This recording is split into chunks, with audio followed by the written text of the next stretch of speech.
Welcome to Wisdom Trek with Gramps. I am Guthrie Chamberlain, and we are on day 2628 of our trek.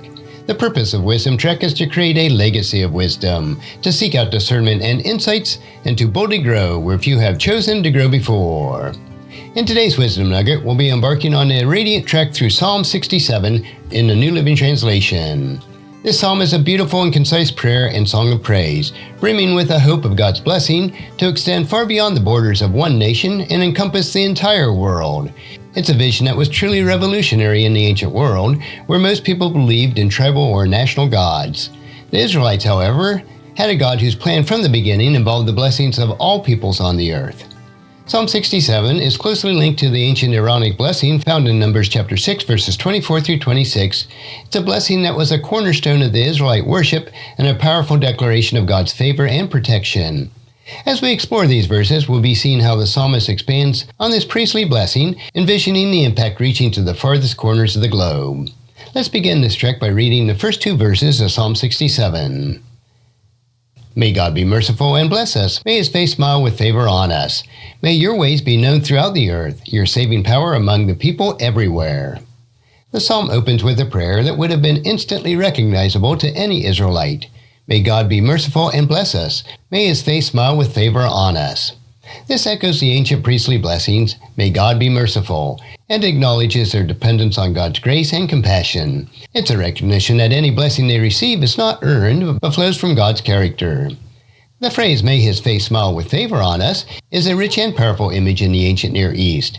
In many cultures, the king's face symbolizes his disposition toward his subjects. A frowning or hidden face could indicate displeasure or rejection, while a smiling and shining face conveyed favor, acceptance, and warmth. For God's face to smile with favor on His people meant that they were to experience His approval, His presence, and active goodness in their life. It was a desire for tangible evidence of God's blessings, prosperity, protection, peace, and fruitfulness. Think about the feelings of somebody you admire deeply looking at you with warmth and approval. It's uplifting, affirming, and empowering. How much more so is it with the Creator of the universe, the King of all kings, when He looks upon you with favor? For an Israelite, this would be the ultimate source of security and well-being. The interlude here, like Selah in Psalm 66, likely indicates a pause for reflection or a musical transition. It's a moment to absorb the weight of this prayer for a divine blessing and favor. But the psalmist doesn't stop there with a prayer solely for the blessing of Israel. The very next verse reveals the profound purpose behind the request. May your ways be known throughout all the earth, your saving power among people everywhere. This is where the psalm's vision expands dramatically. The blessing on Israel is not an end in itself. It is a means to a glorious and global end. The prayer is that God's ways, His character, His truth, His commandments, His methods of dealing with humanity would become known throughout all the earth. This wasn't just a geographical knowledge, it was an experiential knowledge, a deep understanding of who God is and how He acts. And alongside His ways, the psalmist prays for saving power to be known among people everywhere, among all nations. For the ancient Israelites, this saving power would have primarily referred to God's acts of deliverance, His ability to rescue His people from their enemies and from impossible situations.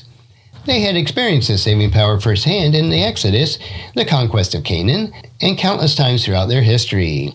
The psalmist's prayer is that the same power, the ability of God to save and deliver, would be revealed to all nations of the world. Consider the weight of this prayer in its original context. Israel was a relatively small nation, often surrounded by powerful and hostile enemies who worshipped other gods. Yet this psalm expresses the confident hope that the God of Israel would reveal Himself to all these nations and that His saving power would be evident to people everywhere. This was a bold declaration of God's universal sovereignty and His desire for all humanity to know Him. The blessing of Israel, therefore, had a missional purpose baked into it from the beginning. God blesses Israel not just for its own comfort and security, but so that they could be a light to other nations, a tangible demonstration of God's goodness and power that would draw others to Him.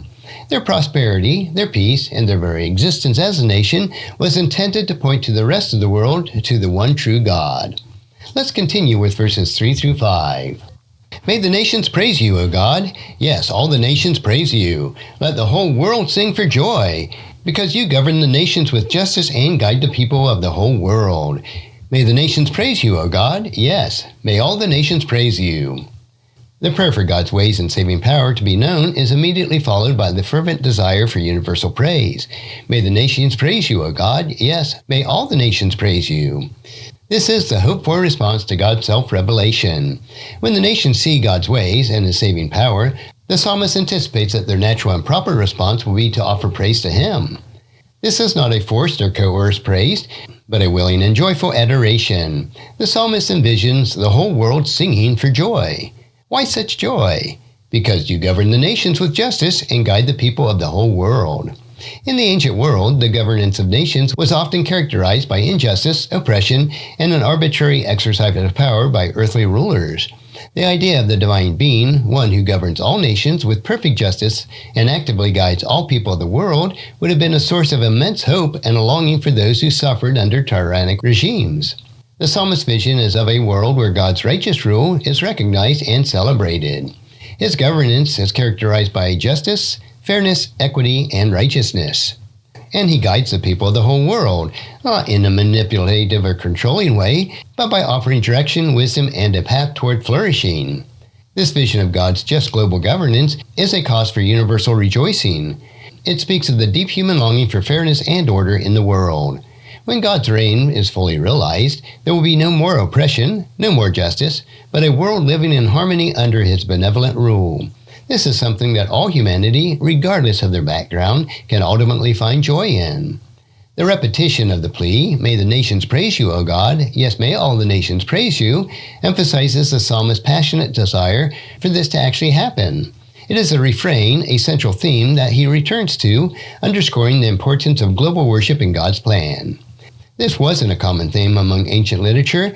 It speaks to a unique, universal scope of God's redemptive purpose revealed in the Scriptures. And once again, there was an interlude here, a pause, to reflect on the magnitude of this vision, a world united in joyful praise of God, who governs with perfect justice. What a powerful hope. And finally, let's look at verses 6 and 7. Then the earth will yield its harvest, and God, our God, will richly bless us. Yes, God will bless us, and the people all over the world will fear Him. The psalmist now connects the universal praise of God to tangible blessings, particularly to agricultural abundance. Then the earth will yield its harvest. In an agrarian society like ancient Israel, a bountiful harvest was the direct sign of God's favor and blessings. Their lives were intimately tied to the cycle of nature, and the fertility of the land was essential for their survival and prosperity. The then in this verse is significant. It suggests a cause and effect relationship. When God's ways and savings powers are known among the nations, when all the nations respond with joyful praise to His governance, then the earth will respond by yielding its full increase. This isn't just a literal promise of good crops, though it certainly includes that. It also speaks of a broader sense of flourishing and well-being that comes when humanity aligns itself with God's purpose, when God is honored globally. When God is honored globally, the created order itself benefits, reflecting the harmony that God intended for His creation. And as a result of this, God, our God, will richly bless us. The blessing returns to God's people, but now within the context of the world that knows and praises Him. This blessing is described as richly, implying an overflowing abundance.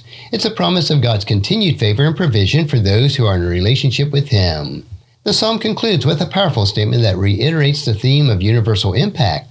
Yes, God will bless us. The people all over the world will fear Him. The blessing of God's people is reaffirmed, and its ultimate purpose is once again highlighted, that people all over the world will fear Him. This fear is not a cowering terror. It's a reverential awe and respect that leads to worship and obedience. It's a recognition of God's power, holiness, and authority, prompting humanity to respond with humility and adoration.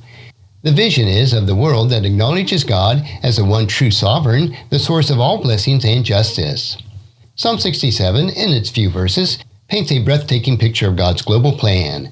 It moves from a specific prayer for Israel's blessing to a grand vision of all the nations, knowing God's ways and saving power, leading to universal joy of praise of His governance, resulting in earthly flourishing, and ultimately, the reverent fear of God by all people all over the world.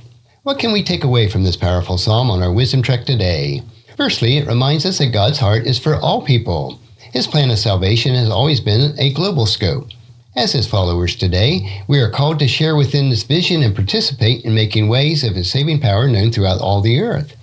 Our own blessings are not just for our benefit, but are meant to be a testimony to the world. Secondly, it highlights the connection between recognizing God's just rule and experiencing joy.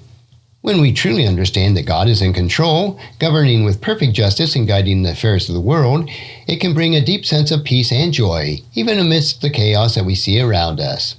Thirdly, it links the worship of God's blessing and the flourishing of creation. While we await the full restoration of all things, the psalm suggests that as humanity aligns itself with God and offers due praise, there is a positive impact on the world around us. And finally, it calls us to pray with a global perspective. Our prayers should not be limited to our own needs or concerns, or even to those of just our own community. We should pray for God's ways to be known, for His saving power to be revealed, and for all nations to praise and fear Him. Let's embrace this expansive vision of Psalm 67 and pray with expectation for the day when the earth will indeed be filled with the knowledge of God's glory as the water covers the sea. Thank you for joining me on this inspiring trek through Psalm 69. I trust that this psalm has filled you with hope and a greater vision of God's work in the world. Join me again the next time for another segment of Wisdom Trek, where we will continue to uncover the treasures of wisdom for life's journey. And if you found this podcast insightful, please subscribe and leave us a review. Then encourage your friends and family to join us and come along with us tomorrow for another day of Wisdom Trek, creating a legacy. Thank you so much for allowing me to be your guide, your mentor, and most importantly, I am your friend as I serve you through the Wisdom Trek podcast and journal. As we take this trek of life together, let us always live abundantly, love unconditionally, listen intentionally, learn continuously, lend to others generously, lead with integrity, and leave a living legacy each day. I am Guthrie Chamberlain, reminding you to keep moving forward, enjoy your journey, and create a great day every day. See you next time for more daily wisdom.